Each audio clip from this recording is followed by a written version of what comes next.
What's up everyone, my name's Nick Savino. If you don't know who I am a videographer and content creator in the Philadelphia area of Pennsylvania.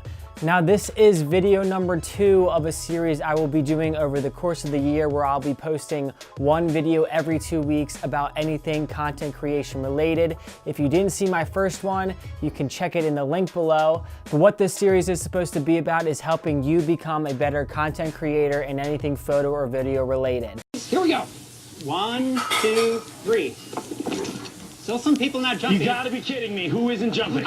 Now I just got back from Blue Mountain Ski Resort shooting a video over the past couple of days. I'm super excited about it. It was a lot of fun and I can't wait to show you guys what I create. I'll probably show a clip right now from the weekend.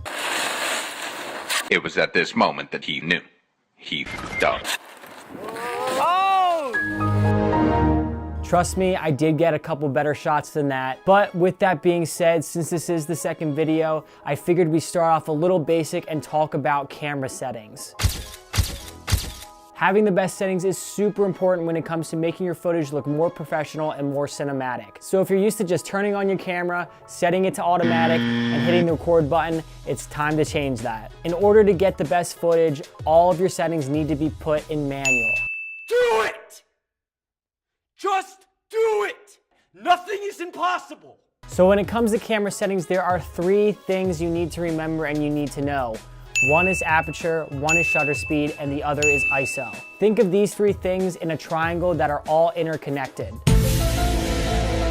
Now I'm not going to give you a scientific breakdown on all these, but rather kind of explain what they do and the importance of each and how they're all intertwined. So number 1, aperture. Aperture is the iris or opening in the center of your camera that lets light into it. Now the size of this hole in the camera that lets light in is known as the f-stop. The lower the f-stop, the bigger that hole is that lets light in. And as you increase that f-stop to f2.0, f4, f8, f16, that hole gets smaller and smaller and smaller, which lets less light in. So the smaller the f number, the larger the iris is, letting more light come into the camera, which therefore you would want to use in a darker setting or situation where there is not a lot of light around you. Also, the lower the f-stop, the more depth of field you will have. In other words, the bigger that iris is, the more blurry the background is. Now let's move on to shutter speed. Shutter speed is the length of time the shutter of a camera opens and closes, which allows light to get into the camera. In other words, shutter speed controls how much motion blur your image has. Now a long shutter speed such as 1 whole second will give you a lot of motion blur. That's because the shutter will open and stay open for 1 second, allowing more action to take place. A standard shutter speed is somewhere around 1/60 to 1/250, depending on your frame rate. Now I'll get into this a little bit later. And if we keep going, a very fast shutter speed such as 1/2000 or 1/4000, something like this, that means you will have barely any motion blur at all and the footage will be very crisp. The faster or shorter the shutter speed is, the darker it'll expose your image. Now this leads me to frames per second.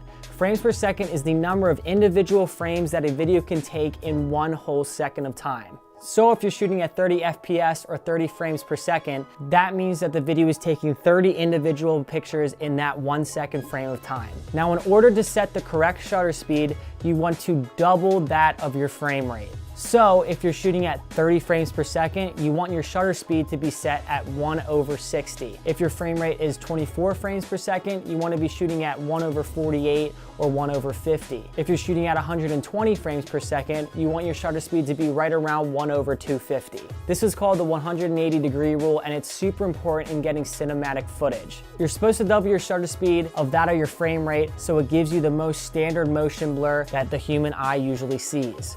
Last but not least, we have ISO. ISO is the camera's built-in brightness. It's basically fake brightness that the camera creates internally to help brighten up a specific scene that you're filming. But there's one caveat to this. The higher you increase your ISO, the more grain you introduce to the footage, which makes it look worse. So as a rule of thumb, you want to keep the ISO as low as possible so you have the least amount of grain in your footage. What you basically want to do is set your ISO as low as you can, and from there adjust your shutter speed and aperture accordingly. By knowing how all these 3 things interconnect with one another will help you get the best overall looking image for your videos.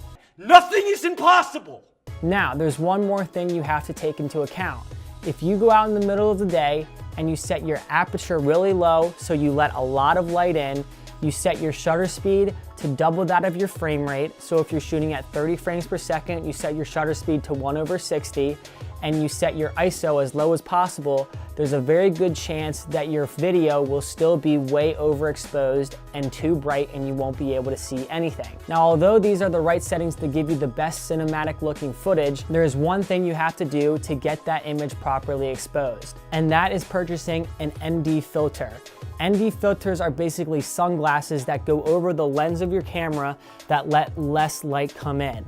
This allows you to keep those professional settings to give you the most cinematic footage possible without all your shots being overexposed. Now, if I put this ND filter over the lens like this, it'll darken the image like that. This will allow you to set those professional settings correctly and still have a fantastic looking image. Now, I hope that didn't hurt your brain too much. There is a lot to understand when it comes to aperture, shutter speed, and ISO, but I promise you it's not that hard, and once you kind of look at it and study it for like 5-10 minutes, You're gonna wake up and work hard at it. you're gonna understand how they all work within one another, and you'll be getting the best looking footage in no time. So with that being said, my name is Nick Savino. I hope you're all having a great week. I hope that helped. If you have any questions, please feel free to message me and contact me. My Instagram is nicksavino21 on all social platforms as well, and continue to follow your passion. Just